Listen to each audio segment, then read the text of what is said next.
ছোৱালী বডি বিল্ডিঙত আছে সিহঁতক কি ক'ব বিচাৰিছা যোনে যোনে আৰম্ভ কৰিব বিচাৰিছে বডি বিল্ডিং সিহঁতক? মই চাইছোঁ বহুত ছোৱালীৰ ইচ্ছা থাকে ল'ৰা মানুহৰ নিচিনা হৈ যাম, কিন্তু একচুৱেলি এইটো বহুত ডাঙৰ এটা মিছকনচেপশ্যন হয়। আমাৰ ইমান একো হৰমনছো নাই কি আমি ল'ৰা মানুহৰ নিচিনা হৈ যাম। চাওক, ল'ৰা মানুহৰ হৰমন বেলেগ। আপোনালোকে দেখে কিছুমান হৈ যায় সেনেকুৱা WWE দেখিছিলে চাগে, ৰেচলিঙত WWFত। সেইবিলাক বেলেগ বস্তু হয়, সেইবিলাকে বেজি চেজি মাৰে আৰু বহুত ল'ৰা মানুহৰ হৰমন প্ৰডিউচ কৰে সিহঁতক, তেতিয়া সেনেকুৱা হৈ যায়। গতিকে নেচাৰেলি আপুনি কেতিয়াও এনেকুৱা নহয়। আৰু ছোৱালী কাম কৰি 3টা বাচ্চা চম্ভালি কৰিলেও ভাল নালাগে আৰু। তুমিতো ব্ৰাছ নকৰা, আজি ব্ৰাছ কৰিছা জানো? কি ফাল্টুৱে সদায় কৰোঁ মই। ইম্পৰ্টেণ্ট হয়, আপুনি জানে শিক্ষা থাকিলে মানুহৰ। মই চাইছোঁ বহুত ছোৱালীয়ে ভয় কৰে। আৰু ডুবাইত যদি আপোনাৰ পেট্ৰল শেষ হৈছে ক'ৰবাত, আপুনি মানে পেট্ৰল ডিপুলৈকে যাব নালাগে, এই গাড়ীখনে আহি পেলাই আপোনাক পেট্ৰল ভৰাই দিয়ে। এই গাড়ীখনৰ তেল শেষ হৈছিলে, কাফু বুলি এপ এটা ডাউনলোড কৰিব লাগিব আপুনি। কাফুটো ডাউনলোড কৰাৰ লগে লগে আপুনি চাওক এপ ষ্ট'ৰ আৰু গুগল প্লে দুটাতে পাই যাব আপুনি, 2টা প্লেটফৰ্মতে পাই যাব। আৰু ইহঁতে ইয়াতে আহি পেলাই জাগাত তেল ভৰাই দিয়ে। এই গাড়ীখনৰ তেল ভৰাই ল'লে सेम रेट में देते हो ना भैया? पेट्रोल डिपोट तेलर जिमान दाम एके दामते इहते दी दिए तेल आपनाक एके दामते पाब आपुनी। हेलो व्यूअर्स, नमस्कार and welcome back to another episode of Khati Axomiya vlog. पुन प्रथमते असमत जिमानबोर भाई भनीসকল আছে ঈদৰ আন্তৰিক শুভেচ্ছা আমাৰ পৰিয়ালৰ ফালৰ পৰা, খাতি অসমীয়া ফ্যামিলি ফালৰ পৰা। গাড়ী চাবিটো লৈ লোৱা, বিনা চাবি দি চলাবা নেকি? প্ৰণীতা আৰু মই আজি ওলাইছোঁ এটা বিশেষ কাৰণে। গাটো ইমান এটা ভাল নহয়, কম্পিটিশ্যনৰ প্ৰেপ যেতিয়া চলি থাকে তেতিয়া মানে বহুত পৰিশ্ৰম কৰা হৈ আছে এইকেইদিন, তো সেইটো কাৰণে আজি ওলাইছোঁ এটা থেৰাপি লৈ। আপোনালোকে জানে, শুনিছে চাগে, অকুপাংচাৰ বুলি এটা চাইনিজ থেৰাপি আছে, য'ত এনেকৈ বেজী ভৰাই দিয়ে গাটোত আৰু যিবিলাক বিষ চিষ যদি আছে সেইবিলাক লৈ যায়। বহুত ধৰণৰ থেৰাপি আছে। অসমত থকাহেঁতেনতো নাপিত মাতি দিলোঁ, আমাৰ বিহাৰী নাপিত ঢেৰ আছে ঘৰৰ ওচৰত, একদম টিপ টপ মাছাজ দি দিয়ে। কিন্তু এতিয়া অসমত যিহেতুকে নাই, চাইনিজ দি পেলাই কৰাব লাগিব। হিজামা চিজামা এনেকুৱা ধৰণৰ বহুত বেলেগ বেলেগ ধৰণৰ থেৰাপি আছে। ভিডিঅ'টো যিটো বনাব গৈ আছোঁ সেইটো সেনেকুৱা ধৰণৰ থেৰাপিৰ ওপৰতে হ'ব গৈ আছে, আৰু চাই থাকিব, মৰম দি থাকিব। আৰু যোৱা ভিডিঅ'টোৰ কথা বহুতে কৈ আছে, ডায়েটৰ ওপৰত কথা সুধি আছে, ৱৰ্কআউটৰ ওপৰত কথা সুধি আছে। ডায়েটৰ ওপৰত আৰু ভিডিঅ' বনাই থাকিম, মই দেখাম আপোনালোকক, কাৰণ আজি এপিছ'ড 2 হ'ব গৈ আছে। আৰু আগলৈ যিখিনি এপিছ'ড বনাম তাতো আপোনালোকক ভালকৈ মই দেখুৱাম ডায়েটৰ ওপৰত কি কি আছে, ৱৰ্কআউটৰ ওপৰত ভিডিঅ' বনাম। গতিকে চাই থাকিব, মৰম দি থাকিব। আৰু ফুল জোচত গৈ আছোঁ চেৰু ক্লাছিকলৈ। আৰু যোৱা ভিডিঅ'টোতো কৈছিলোঁ কি হয় কি নহয় নাজানো, ট্ৰাই কৰিম। আৰু মৰম দি থাকিব। লাভ ইউ অল, জয় অসম। আজি গাড়ী বডি বিল্ডাৰক দি দিছোঁ। আজি বডি বিল্ডাৰে গাড়ী চলাব আজি, পুৰা মজা।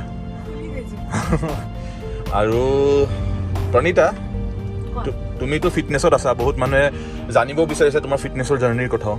তুমি কোৱা, কেনেকৈ কি আৰম্ভ হ'ল, কি নহ'ল? আমিতো 2টা একেলগে আৰম্ভ কৰিছোঁ, তো ইমান জোচ ক'ত পোৱা তুমি? অফিচৰ কাম কৰি 3টা বাচ্চা চম্ভালি তাৰপিছত ইমান জোচ কেনেকৈ আহে তোমাৰ গাত? আহি যায়। একচুৱেলি ফাৰ্ষ্ট মান্থত অলপমান কষ্ট হয়। ফাৰ্ষ্ট মান্থত কষ্টৰ কাৰণে নতুন হেবিটটো মই ডেভেলপ কৰা হয়, কিন্তু তাৰপিছত নকৰিলে কিবা ভাল নলগা হয়, গাটো মনটো, অফিচতো মন নবহে। তেনেকৈ হেবিট হৈ গ'ল, এতিয়া লাইফষ্টাইল হৈ গ'ল। এতিয়া যেনেকৈ ব্ৰাছ নকৰিলে ভাল নালাগে, তেনেকৈ এক্সাৰচাইজ কৰিলেও ভাল নালাগে। আৰু তুমিতো ব্ৰাছ নকৰা, আজি ব্ৰাছ কৰিছা জানো তুমি? কি ফাল্টুৱে সদায় কৰোঁ মই। আৰু এটা সৰু কথা এইখিনিতে কৈ দিওঁ, বহুতে কয় বডি বিল্ডিং বস্তুটো মানুহে মানে ভাবে যে অকল ল'ৰাৰ কাৰণে হয়। ল'ৰাৰ কাৰণে নহয়, এইটো ল'ৰা ছোৱালী বুলি একো কথা নাই। যেনেকৈ দৌৰিব ছোৱালীও পাৰে, ল'ৰাও পাৰে, তো সেনেকুৱা ধৰণৰ কথা। বডি বিল্ডিং এটা স্পৰ্ট হয় যিটো চবেই খেলে। আজিকালি চাই ভাল লাগিছে, কাৰণ বহুত ছোৱালী আহে আজিকালি, হয়নে? অসমৰ পৰা বহুত ছোৱালী আহে আজিকালি, আগবাঢ়ি আহিছে এই বডি বিল্ডিং স্পৰ্টছটোৰ ওপৰত। চবৰ ইণ্টাৰেষ্ট আহিছে, এইটো বস্তু এটা বহুত ভাল লাগিছে মোৰ। And hats off to those women, কাৰণ আমি এখন ছ'চাইটিত থাকোঁ য'ত মানে মানুহে ছোৱালীক এটা লিমিটেড বস্তু দি পেলাই ৰাখিছিল, কিন্তু আজিকালিতো সেইটো দিন নাই। আজিকালি ছোৱালী বহুত আগত ওলাই গৈছে, they go' hand in hand, so' which itself is a very big thing. And hats off to those girls, কাৰণ বহুতখিনি কষ্টৰ সন্মুখীন হ'ব লগা হয়, কাৰণ ইটছ নট ইজি। কাৰণ এইটো জাৰ্ণি ল'ৰাই যিমান কষ্ট কৰে ছোৱালীও সিমানেই কষ্ট কৰে, and nothing is easy. Any sport আপুনি কওক, এতিয়া ক্ৰিকেটে কওক বা ফুটবলে কওক, চবেই খেলে আজিকালি, ছোৱালীও খেলে, ল'ৰাইও খেলে। It's not easy. যদি আপুনি ৰানিঙৰ কথা কয়, স্প্ৰিণ্টৰ কথা কয়, যেনেকৈ হিমা দাস, বক্সিঙৰ কথা কয়, Lovlina, these are products of India, মানে অসম। গোটেই ৱৰ্ল্ড ৰিপ্ৰেজেণ্ট কৰি পেলাই সিহঁতে গোটেই অসমক ৰিপ্ৰেজেণ্ট কৰি পেলাই গোটেই ৱৰ্ল্ড ঘূৰি আছে। গতিকে হোৱাট আই বিলিভ কি ইহঁতে যিখিনি নিজৰ কৰিছে সেইখিনি এদিনত কৰা নাই, কষ্ট কৰি পেলাই কৰিছে, wish it self is a big thing. তো যোনে কোনোবা যদি ছোৱালীয়ে চাই আছে ভিডিঅ'টো, মই এইটোৱে ক'ব বিচাৰোঁ যে আগবাঢ়ি আহক আপোনালোকে, আৰু আগবাঢ়ি আহি পেলাই এই স্পৰ্ট হিচাপে লওক আৰু কৰক, বডি বিল্ডিং কৰক। It's a very big thing. আৰু এটা কথা মই এইখিনিতে কৈ দিওঁ, মই আগৰ ভিডিঅ'টো এই কথাটো বহুত কৈছোঁ যে চাওক, এখন সমাজ যদি ভাল কৰিবৰ কাৰণে আছে তেনেহ'লে মানুহৰ ফিটনেছ লেভেলটো বহুত ভাল হ'ব লাগিব। আৰু সেইটোৱে নহয়, চাওক এডুকেশ্যন যিমান ইম্পৰ্টেণ্ট হয়, আপুনি জানে শিক্ষা থাকিলে মানুহৰ সমাজৰ পৰা বেয়া বস্তুখিনি আঁতৰি যাব। কাৰণ আনটিল এণ্ড আনলেছ আমাৰ যিখিনি সমাজত প্ৰব্লেমখিনি হৈ আছে, it's only because of lack of education. আৰু এই এডুকেশ্যন যদি ভাল হয়, প্লাছ মানুহৰ যদি এক্টিভিটি লেভেল ভাল হয়, স্পৰ্টছত যদি সোমায় মানুহে, তেনেহ'লে সমাজখন অট'মেটিকলি ভাল হৈ যাব। মই সেইটো ভাবোঁ, আপোনাৰ পাৰ্চেপশ্যন বেলেগ হ'ব পাৰে, কিন্তু মই এইটোৱে ফিল কৰোঁ। আৰু প্ৰণীতা, যিবিলাক ছোৱালী বডি বিল্ডিঙত আছে সিহঁতক কি ক'ব বিচাৰিছা, যোনে যোনে আৰম্ভ কৰিব বিচাৰিছে বডি বিল্ডিং?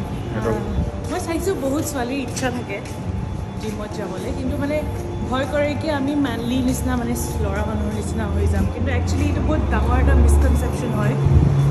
আমাৰ ইমান একো হৰমনছো নাই কি আমি ল'ৰা মানুহৰ নিচিনা হৈ যাম। চাওক, ল'ৰা মানুহৰ হৰমন বেলেগ হয়, ছোৱালী মানুহৰ হৰমন বেলেগ হয়। তো আপুনি যিমানে ৱেইট নুঠাই কিয় ছোৱালী এটা ল'ৰাৰ নিচিনা হৈ যাব নোৱাৰে। আপোনালোকে দেখে কিছুমান হৈ যায় সেনেকুৱা, WWE দেখিছিলে চাগে, ৰেচলিঙত WWFত, সেইবিলাক বেলেগ বস্তু হয়, সেইবিলাকে বেজি চেজি মাৰে আৰু বহুত ল'ৰা মানুহৰ হৰমন প্ৰডিউচ কৰে সিহঁতক, তেতিয়া সেনেকুৱা হৈ যায়। গতিকে নেচাৰেলি আপুনি কেতিয়াও এনেকুৱা নহয়। আৰু ছোৱালী মানুহে মানে টোন্ড হ'ব বিচাৰে ন, মেইন হ'ল কি আমি টোন্ড হ'ব বিচাৰোঁ, আমাৰ একো লুজ স্কিন বা বডিটো কাৰ্ভ হ'ব বিচাৰোঁ। সেইটো এটাই কি ষ্ট্ৰেংথ ট্ৰেইনিং, তুমি যেতিয়া ষ্ট্ৰেংথ ট্ৰেইনিং কৰিবা অট'মেটিকলি টোন হৈ যায়। আৰু দেখাই দিওঁ মই, চাওক আপোনালোকক কি কি থেৰাপি আছে সিহঁতৰ লগত। চাওক, এইটো হ'ল একুপাংচাৰ, তাৰপিছত কাপিং ট্ৰিটমেণ্ট, ফিজিঅ'থেৰাপি, টুইনা, ৰিফ্লেক্সলজি, মাছল স্কেলিটেল, একিউবেল্ট, এইবিলাক বেলেগ বেলেগ ধৰণৰ আছে। এইটো এনেকুৱা কিছুমান পিন সোমাই দিয়ে। এইটো কাপিংটো হ'ল এই বস্তুটো সোমাই দিয়ে, তাৰপিছত বেয়া তেজ গাৰ পৰা ওলাই লৈ আনে। এইটো বস্তু মই আগতে এবাৰ কৰিছোঁ, বহুত ভাল হয়, বহুত এফেক্টিভ হয়।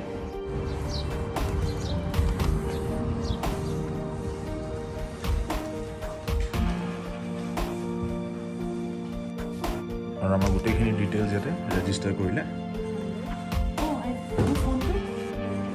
আৰু এইটো হ'ল ফিজিঅ'থেৰাপি ৰুম।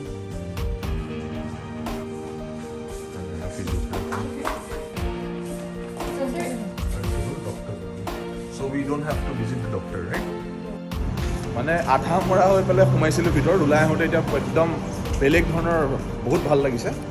কাৰণ এনেকুৱা ধৰণৰ ৰিহেবিলিটেশ্যন বহুত দৰকাৰ হয় স্পৰ্টছৰ মানুহৰ স্পেচিয়েলি। কাৰণ আপোনাৰ বডিটো যেতিয়া বেছি এক্সেচিভ পৰিশ্ৰম কৰা হয়, তেতিয়া মাজে সময়ে এইটো দৰকাৰ হয় আপোনাৰ, এনেকুৱা ৰিহেবিলিটেশ্যন, ফিজিঅ' হওক, একুপাংচাৰ হওক। তো কৰিব, এইটো এটা সৰু ছাজেশ্যন মোৰ ফালৰ পৰা।